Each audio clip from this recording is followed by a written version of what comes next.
এই জায়গাটার নাম কি? কাশীপুর। তা কাশী কি আপনার দাদুর নাম ছিল? না, তাহলে এই জায়গাটার নাম কাশীপুর কেন? আমার বাবার নাম ছিল। আপনার বাবার নাম ছিল, তাহলে আপনার দাদুর নাম কি? নাম জেনে আপনার কাম কি? আমার কামটাই হলো নাম জানা। আরে মশাই, আপনি এখান থেকে যান তো। আমি মশাই না, আমি বলাই। আরে আপনি যেই হন, আপনি যান যান।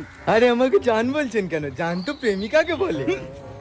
ওরে আমার ভাই বলেছি, আপনি এখান থেকে যান। ভাই যখন বলেছেন তাহলে 100 টাকা দিন। কেন? আমি কেন আপনাকে টাকা দেবো? এই যে ভাই বললেন। ওরে বাবা, আমি এবারে পাগল হয়ে যাব। আরে পা গোল কেন হবে? গোল তো মাথা হয়। এ তো মহা জ্বালাই পড়লাম। আরে আপনি জ্বালাই পড়েছেন, তাহলে স্কুলে কি পড়েছেন? আমি স্কুলে যাইনি। স্কুলে যাননি? না। তাহলে কোথায় গিয়েছিলেন? যেখানেই যাই, জাহান্নামে গিয়েছিলাম। জাহান্নামে গিয়েছিলেন? তাহলে এখানে কি করছেন? যেখানেই যাই না